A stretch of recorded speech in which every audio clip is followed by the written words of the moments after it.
Eu convido a abrir comigo a sua Bíblia em Gênesis capítulo 22.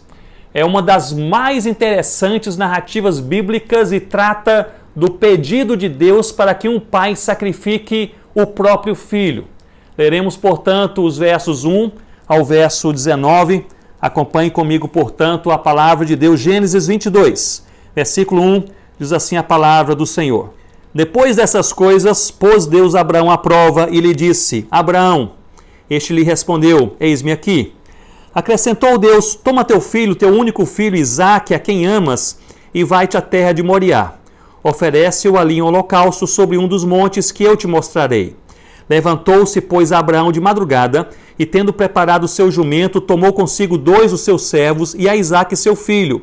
Rachou lenha para o holocausto e foi para o lugar que Deus lhe havia indicado. Ao terceiro dia, erguendo Abraão os olhos, viu o lugar de longe. Então disse a seus servos: Esperai aqui com o jumento, eu e o rapaz iremos até lá, e havendo adorado, voltaremos para junto de vós. Tomou, pois, Abraão a lenha do holocausto e a colocou sobre Isaque seu filho. Ele, porém, levava nas mãos o fogo e o cutelo. Assim caminhavam ambos juntos. Versículo 7. Quando Isaque disse a Abraão, seu pai: Meu pai, respondeu Abraão: Eis-me aqui, meu filho. Perguntou-lhe Isaque: Eis o fogo e a lenha, mas onde está o cordeiro para o holocausto? Respondeu Abraão: Deus proverá para si, meu filho, o cordeiro para o holocausto. E seguiam ambos juntos. Chegaram ao lugar que Deus lhe havia designado. Ali edificou Abraão um altar, sobre ele dispôs a lenha, amarrou Isaque seu filho e o deitou sobre o altar em cima da lenha. E estendendo a mão, tomou o cutelo para imolar o filho. Mas do céu lhe bradou o anjo do Senhor: Abraão, Abraão. E ele respondeu: Eis-me aqui. Versículo 12. Então lhe disse: Não estendas a mão sobre o rapaz e nada lhe faças, pois agora sei que temes a Deus, porquanto não me negaste o filho, o teu único filho. Tendo Abraão erguido os olhos, viu atrás de si um carneiro preso pelos chifres entre os arbustos. Tomou Abraão o carneiro e o ofereceu em holocausto em lugar do seu filho. E pôs Abraão, versículo 14, e pôs Abraão por nome aquele lugar: O Senhor proverá. Daí dizer-se até o dia de hoje: No monte do Senhor se proverá. Então do céu bradou pela segunda vez o anjo do Senhor a Abraão e disse: Jurei por mim mesmo, diz o Senhor, porquanto fizeste isso e não me negaste o teu único filho, que deveras te abençoarei e te multiplicarei a tua descendência como as estrelas dos céus e como a areia na praia do mar. A tua descendência possuirá a cidade dos seus inimigos. Versículo 18. Nela serão benditas todas as nações da terra, porque obedeceste a minha voz. Então voltou Abraão aos seus servos e juntos foram para Berseba, onde ali fixou residência. Palavra do Senhor. Um texto lindíssimo, um dos textos mais significativos sobre a necessidade humana de redenção e a resposta de Deus. Nós veremos nesse texto, na palavra do Senhor, 3 posicionamentos que se referem a 3 verdades bíblicas que precisam estar presentes em nossa mente, em nosso coração e em nossa caminhada em nome de Jesus.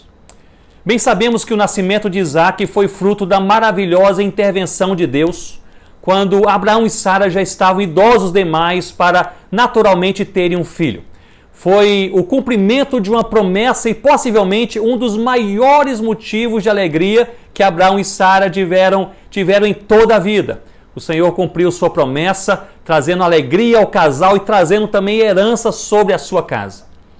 Na narrativa que lemos, há 3 posicionamentos que indicam o insubstituível valor daquele acontecimento. E é sobre eles que eu desejo partilhar com vocês nesse momento.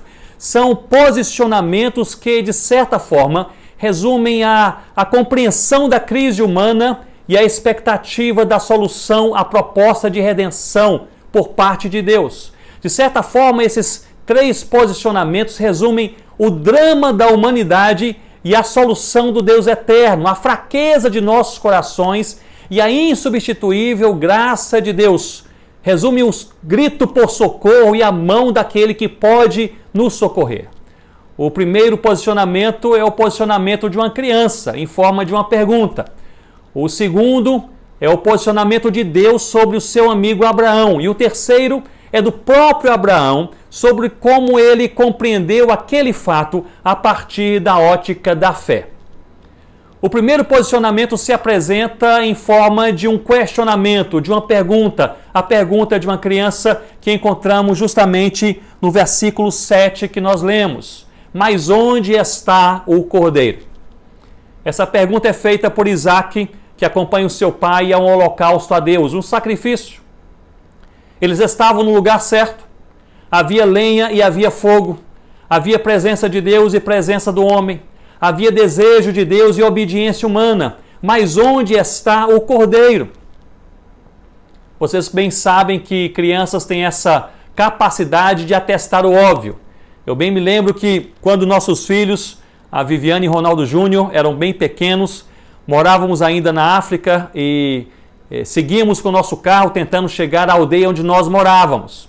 Era época de chuva e havia um riacho que transbordava de água. Eu parei o carro em frente ao riacho, observando toda aquela água e pensando juntamente com a Rossana em diversas formas de tentarmos resolver o assunto. Daí a Vivi, nossa filha pequena naquela época, e olhando para o mesmo riacho, do banco de trás do carro, ela levantou a sua voz e disse: papai, é muita água, o carro vai afundar. Tivemos que fazer um longo contorno e atravessar o riacho em um outro ponto mais estreito. Mas a minha questão é, crianças tendem a ver situações críticas de forma clara, de forma objetiva. Assim também foi a pergunta de Isaque. E esse posicionamento em forma de pergunta resume o grito da humanidade e da própria criação que clamam por redenção. Onde está o Cordeiro? Onde está o Cordeiro aponta para a insuficiência do homem em promover a sua própria salvação. Aponta para o Pai entregando o Filho em sacrifício necessário. Onde está o Cordeiro demarca a inequívoca e marcante necessidade de todo aquele que se encontra perdido, ser redimido. A pergunta de Isaque foi respondida em Jesus Cristo, Cordeiro de Deus que tira o pecado do mundo. E eu creio que é importante entendermos, meus irmãos e minhas irmãs, entendermos um pouco mais sobre o mandamento e prática do sacrifício do Cordeiro no Antigo Testamento. Essa era uma prática de morte para se conservar a vida. Era o reconhecimento de que, perante a pureza da justiça de Deus, um preço precisaria ser pago pela iniquidade e pelo mal de cada e todo ser humano. Pelo pecado do povo de Israel, um cordeiro sem defeito nenhum, aparente, era escolhido e morto, sendo seu sangue derramado de forma substitutiva. Se nós pudermos pensar nesse momento, entenderíamos que quem merecia a morte sobreviveria, porque um inocente morreria em seu lugar. Portanto, Jesus Cristo, ele é apresentado na palavra como o Cordeiro de Deus que, totalmente puro e totalmente digno, vem saciar a justiça de Deus que prescreve a morte pela desobediência e pela rebelião de todo homem. Não se achou em toda a terra homem que fosse sem pecado, cordeiro que fosse realmente puro. E assim, isso é fantástico, Deus se encarna, ele se faz homem, se faz cordeiro para ser sacrifício por nós. E é por isso que a cruz é o centro do ministério do Senhor Jesus. E é ali que o sacrifício acontece. Esse sacrifício em Cristo tem algumas características. Primeiramente, ele é único, pois Jesus é o único puro e santo sobre o qual todos os pecados podem ser lançados e podem ser perdoados. Portanto, é um sacrifício único. É também um sacrifício absoluto, porque não é preciso mais nenhum complemento, não é preciso algo mais. Nós somos salvos em Cristo e totalmente salvos em Cristo. Nós não praticamos boas obras para sermos salvos. Nós praticamos boas obras porque somos salvos. Aliás, além de único e absoluto, o sacrifício de Cristo é também eterno. Não tem validade de espaço e nem validade de tempo. O que ele fez mudou a história e toda a história em sua eternidade. Em Hebreus capítulo 7, versos 26 e 27, nós lemos que Jesus Cristo, ele é ao mesmo tempo o sacerdote e o sacrifício. Ele é o sumo sacerdote e o perfeito sacrifício. O texto nos diz assim, versículo 26, com efeito nos convinha um sumo sacerdote como este, santo, inculpável, sem mácula, separado dos pecadores e feito mais alto do que os céus. Verso 27, que não tem necessidade, como sumos sacerdotes, de oferecer todos os dias sacrifícios, primeiro por seus próprios pecados, depois pelos do povo, porque fez isto, aqui diz, uma vez por todas, quando a si mesmo se ofereceu. A palavra grega ephapax, traduzida por uma vez por todas, significa de uma só vez, de maneira completa, nada mais é necessário. E coincide muito bem com as palavras de Cristo em João capítulo 19, está consumado, está tudo feito, nada mais é necessário, vocês estão perdoados, vocês estão livres.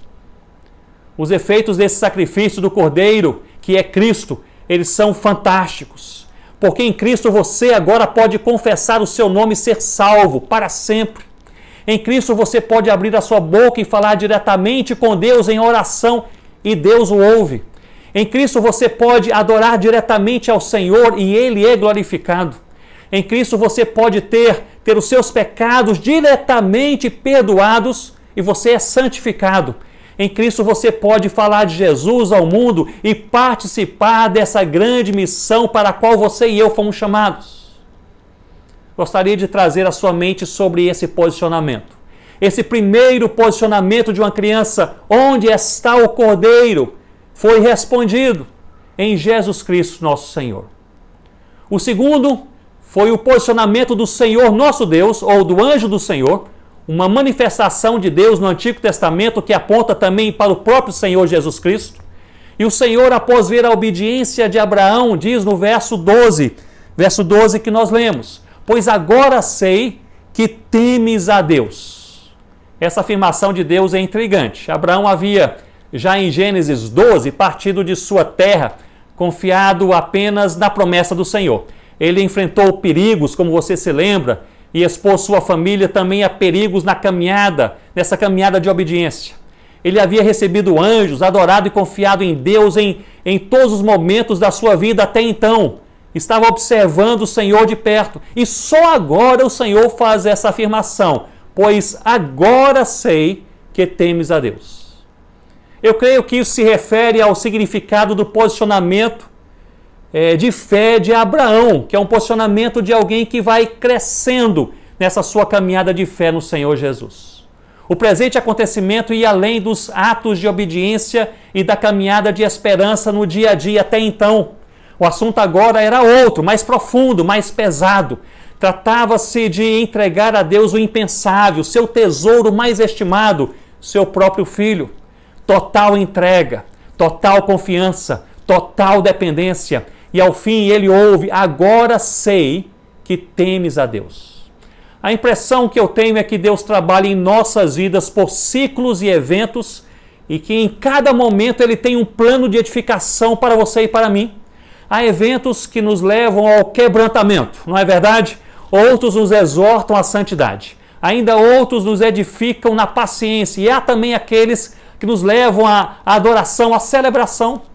Há um nível de temor a Deus que é resultado da sua graça quando nos atrai a irmos além da prática religiosa visível e adentrarmos as áreas secretas da nossa alma, sendo levados a finalmente e verdadeiramente afirmarmos: já não sou eu quem vive, mas Cristo vive em mim. Parece que este é o destino que Deus deseja para cada um dos seus filhos. Já não sou eu quem vive, mas Cristo vive em mim. A impressão que eu tenho ao ler essa história de Abraão, também a história de Moisés, de Davi, outros homens e mulheres de Deus na palavra do Senhor, ao olhar ao redor de mim e também ao observar a minha própria vida, a impressão que eu tenho é que Deus parece trabalhar do entorno para o centro da alma humana. Ele move montanhas para chegar ao seu coração. Ele abre mares para produzir confiança em seu ser. Ele acalma tempestades para aumentar a sua fé. No caso de Abraão, creio que essa chamada de confiança irrestrita, de dependência profunda e absoluta, foi usada por Deus para construir nele uma fé inabalável desde o início, passo a passo, vindo a ser chamado de o pai da fé. E vemos que a fé construída por Deus na vida de Abraão foi manifesta em diversas áreas. E eu destacaria nesse momento, três: a família, o povo e a missão. Primeiramente, Deus abençoou Abraão com uma fé inabalável para que ele pudesse ser um exemplo para a sua própria família. Muitos foram os desafios que ele enfrentou em casa desde o início da sua peregrinação. Os conflitos com a esposa em razão da sua incredulidade à promessa do Senhor. O relacionamento com Agar e o nascimento de Ismael, de uma mulher que não era a sua esposa. A separação do seu cunhado Ló e depois o resgate daquela família de uma cidade que seria totalmente destruída. A vida familiar de Abraão, podemos assim pensar, foi repleta de desafios, mas pela fé inabalável, manteve seu coração no temor do Senhor até o fim e deixou para a sua descendência um legado de confiança, um legado de fé. Como quem em seu último piscar na terra estivesse dizendo: eu creio em Deus. Esse foi o legado de Abraão para a sua família. Como cremos e o quanto cremos tem um efeito direto na maneira como nos relacionamos em nossa casa. A fé não é particularizada, nos levando à confiança e à mansidão em apenas uma área da nossa vida. Se nós cremos e à medida que cremos, nos tornamos um exemplo de confiança e fé também para os de perto, para a família, para os de casa. Se assim não for, é possível que estejamos mais envolvidos com a religiosidade do que com a verdadeira fé no Senhor Jesus Cristo. Deus não apenas abençoou Abraão com uma fé inabalável para que ele pudesse ser um exemplo para os da sua casa, mas também para que ele pudesse ser uma bênção para o seu próprio povo. Muitos foram os desafios e perigos, desde Ur dos Caldeus, passando por Arã, Canaã e Egito. O seu povo, sua família crescia. Muitos se associavam também a Abraão, vindo a enfrentar em meio ao seu próprio povo divisões, contendas e ataques de dentro e de fora. Mas Abraão manteve o povo unido, Israel de Deus, debaixo da bandeira do temor ao Senhor. O povo de Deus é hoje a igreja de Cristo. Todos aqueles que amam e seguem o Senhor Jesus, nós somos o povo de Deus. Uma fé inabalável é também percebida pela igreja. Se não somos uma bênção onde estamos, nós não seremos uma bênção nos confins da terra. Observe como alguém se comporta entre o povo de Deus e você verá o quanto ele ou ela verdadeiramente crê no Altíssimo. Meus irmãos, minhas irmãs, à medida que cremos, somos levados a intensamente desejar que o povo de Deus ao nosso redor, a igreja de Cristo, esse povo seja abençoado por nossas vidas. Portanto, aquele jovem que é inteligentíssimo, deseja ardentemente ir para o seminário, mas é um jovem problemático, é um criador de casos em sua própria igreja local, ele não ainda está pronto para o envio. É preciso caminhar um pouco mais em sua fé. Aquela jovem que deseja ir para o campo missionário, possui muitos talentos, faz esse plano já há muito tempo, mas faz parte da turma das críticas e não da edificação na igreja local. Aquela jovem que é mais hábil em atacar os outros do que a inspirá-los na fé em Jesus Cristo, ela ainda não está pronta. É preciso crescer na fé no Senhor Jesus. Mas observem que a fé inabalável de Abraão não foi usada por Deus apenas para abençoar a sua família e o seu povo, mas para abençoar todos os povos da terra. Que maravilha! Desde Gênesis 12 foi revelada a sua missão, a obedecer, temer e também seguir a Deus todas as nações da terra. Em Gênesis 12 nós lemos, as famílias da terra seriam abençoadas. Nós vemos lá logo no verso 2, Deus prometendo a Abraão, de ti farei uma grande nação, e te abençoarei, e te engrandecerei o nome. E ao fim do verso, revela a Abraão o propósito de tudo isso: sê tu uma bênção. E segue no verso seguinte dizendo que nele seriam benditas, abençoadas todas as famílias da terra. Nós vemos aqui uma forte ligação bíblica entre a identidade e a missão. Ou seja, quem somos em Jesus Cristo, a nossa identidade, e o que somos chamados a fazer em Cristo, a nossa missão. E de Gênesis a Apocalipse nós vemos esta conciliação entre identidade e missão. Em 1 Pedro 2,9, o apóstolo Pedro relacionou identidade e missão ao afirmar que somos raça eleita, sacerdócio real, nação santa, povo de propriedade exclusiva de Deus, com um propósito. E ele diz: a fim de proclamardes as virtudes daquele que vos chamou das trevas para a sua maravilhosa luz. Que texto maravilhoso! Nossa vida em Cristo tem um propósito, não apenas na eternidade, mas também durante a nossa vida terrena. Em Mateus capítulo 5, versos 13 a 16, o Senhor Jesus fez a mesma ligação ao declarar que somos sal da terra e luz do mundo, alertando-nos sobre nossa identidade, somos sal e luz, a qual deve estar diretamente associada com a nossa missão.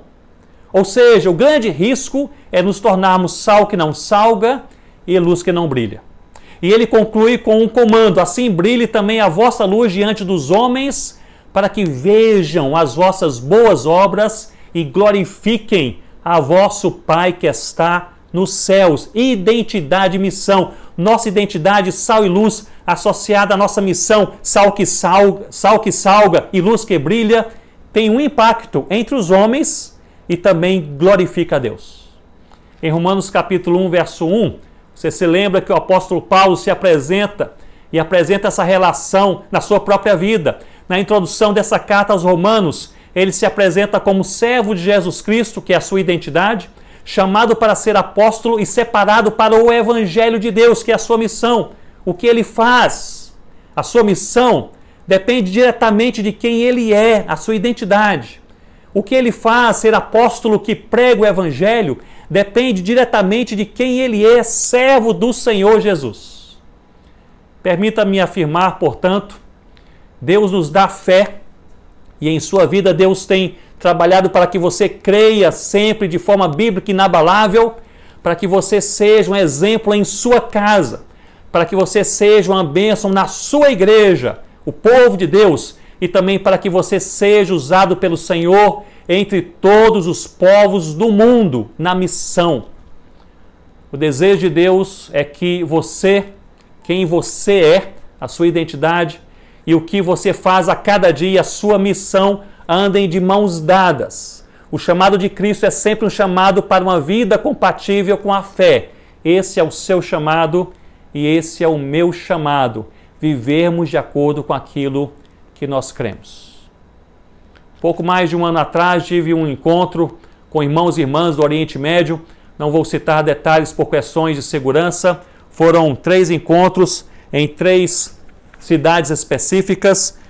No último encontro tivemos ali cerca de mais ou menos 130 pessoas e passamos toda a manhã, a tarde e a noite estudando a palavra de Deus. À noite, no encerramento, pediram que eu falasse sobre a fidelidade em meio à perseguição, o que eu fiz com base em Atos capítulo 8. Ao fim daquela noite, porém, um dos líderes se levantou e convocou a todos para um momento de oração e fez 2 perguntas. A primeira: quem aqui tem algum parente ou amigo chegado que está preso por causa da sua fé? Quase a metade das pessoas, quase a metade sinalizou dizendo que possuía um parente ou amigo preso por causa da sua fé. E a segunda pergunta: quem aqui está sendo desprezado, ignorado ou foi expulso da sua família por causa da sua fé? E quase a outra metade também sinalizou. Muitos ali, depois daquele momento, um pouco de conversa entre eles, um dos líderes se levantou e disse: teremos, portanto, um momento de oração por aqueles que estão presos e também por aqueles que foram expulsos de casa ou foram ignorados pela família por causa da sua fé. E, meus irmãos, eu nunca vi e presenciei um lamento tão profundo, tão grande como daquele momento. as pessoas choravam abundantemente.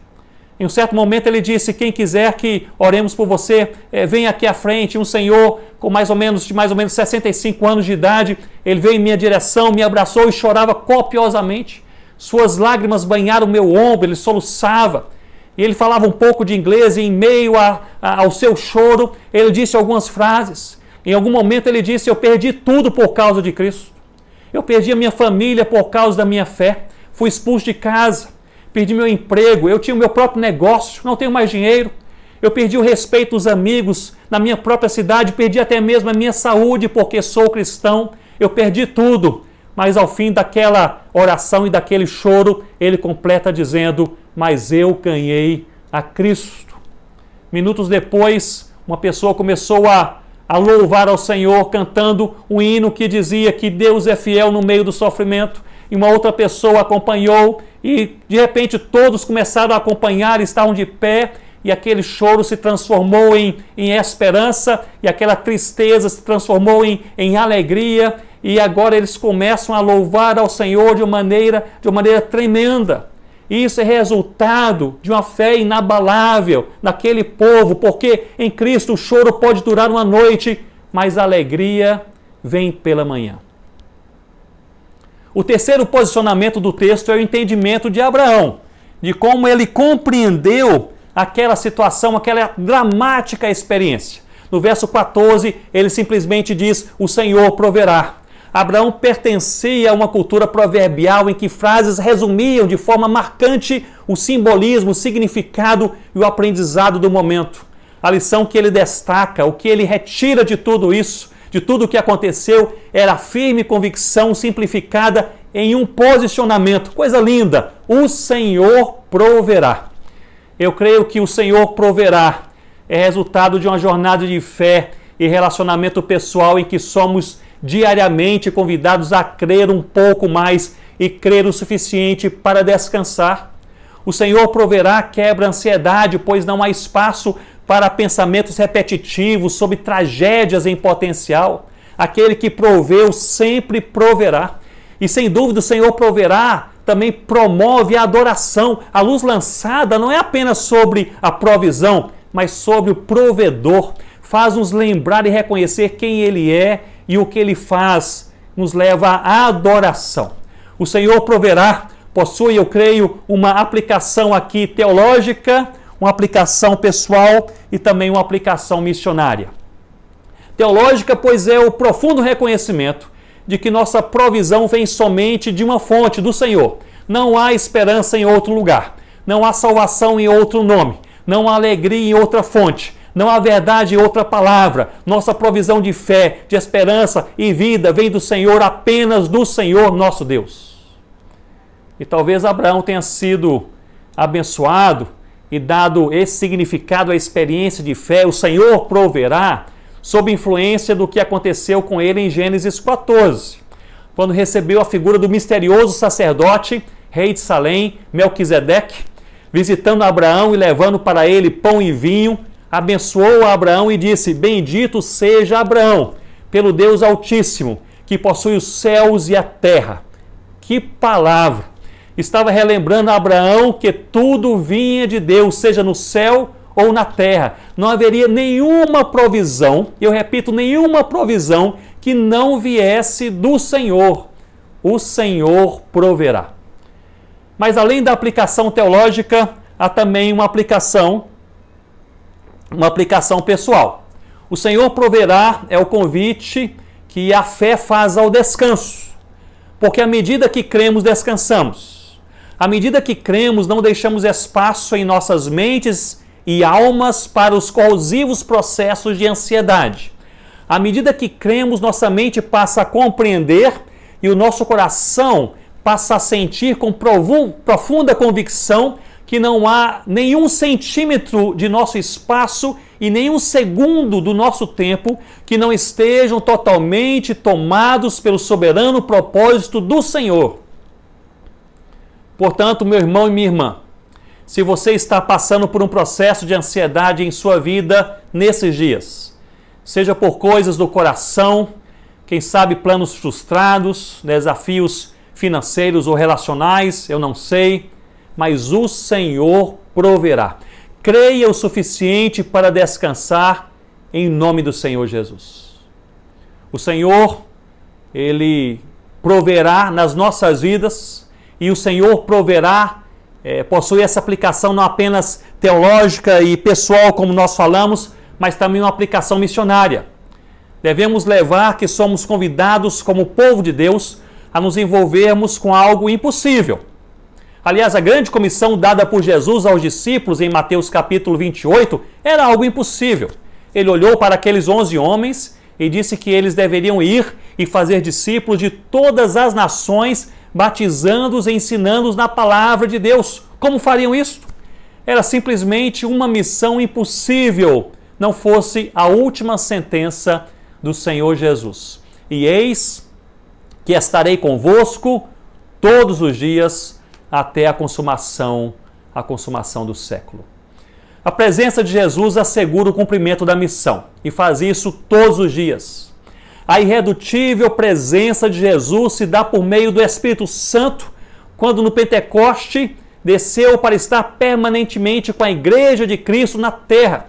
Deu a essa igreja autoridade, deu a essa igreja poder, deu a essa igreja coragem para cumprir a missão, fortaleceu essa igreja no dia da opressão, no dia da perseguição, no dia das incertezas, ensinou a essa igreja o que falar quando censurada, questionada, quando levada aos tribunais, mostrou a essa igreja os campos brancos, o povo sedento da verdade, a necessidade de falar do Evangelho, de viver o Evangelho e de enviar pessoas para testemunharem do Evangelho em toda parte.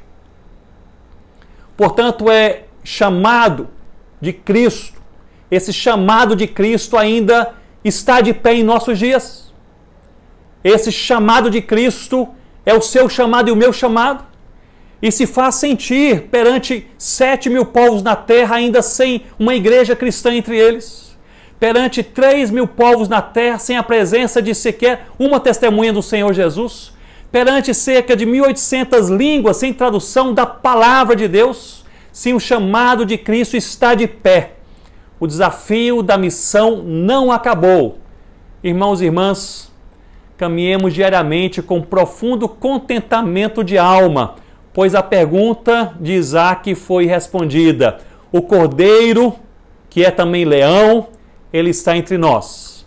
Cresçamos no temor do Senhor, buscando que o Espírito encha todos os cômodos da nossa alma, para que você e eu possamos, em Cristo e pela graça de Cristo, também ouvir as palavras do anjo do Senhor. Agora sei que temes a Deus. E sigamos com paz. Olhe agora mesmo para os desafios difíceis ou mesmo insuportáveis da sua vida e pela fé no Senhor Jesus, diga como disse Abraão, o Senhor proverá. Eu gostaria de encerrar trazendo à sua mente a história de uma mulher chamada Helen Roseveare, missionária inglesa, membro da WEC International, trabalhou incansavelmente no Congo, vindo a falecer em dezembro de 2016, aos 91 anos de idade. A Helen era médica missionária, graduada em Cambridge, com doutorado em medicina, chegou ao Congo aos 28 anos de idade, em uma região hostil, cheia de conflitos, e uma região ainda pouco evangelizada, com muitas partes não alcançadas.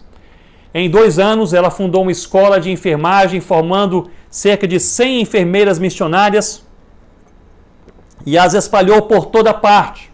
Foi uma revolução. Enviada para o interior daquele país, construiu um hospital com capacidade para 100 leitos, 48 clínicas rurais e uma escola para paramédicos. Poucos anos depois, ainda durante a Guerra Civil, rebeldes aprisionaram vários missionários, incluindo a própria doutora Helen Roseveare. Ela foi mantida cativa por um longo tempo e no período do seu cativeiro escreveu, e eu leio, ela disse, eles me puxavam pelos pés, eles batiam em minha cabeça, chutavam-me na boca, quebraram os meus dentes, me humilharam, agrediram, dia a dia. Eu pensei que Deus havia me abandonado. Depois ela escreve, em uma das noites aquele horror ultrapassou todos os limites e eu fui terrivelmente abusada sexualmente.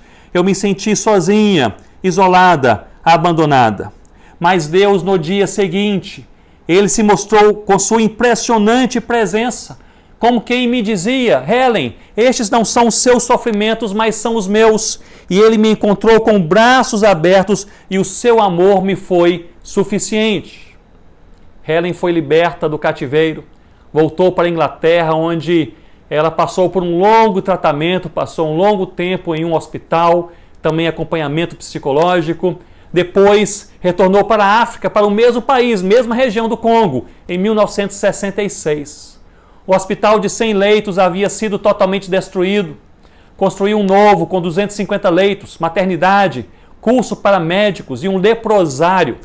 Antes de falecer, a Helen escreveu algo que fala não apenas sobre o que devemos fazer, a nossa missão, mas a motivação que deve estar em nossos corações para nos envolvermos com essa missão.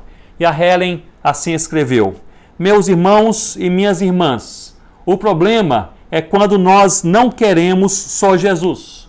Nós queremos Jesus e mais alguma coisa. Nós queremos Jesus e a popularidade. Queremos Jesus, mas queremos também o sucesso. Queremos Jesus, mas desejamos também os aplausos. Queremos Jesus, mas queremos o reconhecimento. Nós desejamos Jesus, mas desejamos também ser os primeiros e ser os melhores. Não, meus irmãos, não, minhas irmãs, nós devemos desejar somente Jesus. Que o posicionamento de Isaac, onde está o Cordeiro? E eis o Cordeiro de Deus que tira o pecado do mundo. O posicionamento de Deus: agora eu sei que você me teme, que você tem o temor do Senhor, meu amigo Abraão. E o posicionamento de Abraão acerca daquela dramática experiência, no meio de toda a tragédia, de toda a insegurança, de toda a incerteza, uma convicção eu tenho: o Senhor proverá. Que Deus abençoe o seu e o meu coração, para que possamos seguir o Cordeiro Jesus, amar o Cordeiro Jesus e servir o Cordeiro Jesus no envolvimento com a missão. Deus o abençoe.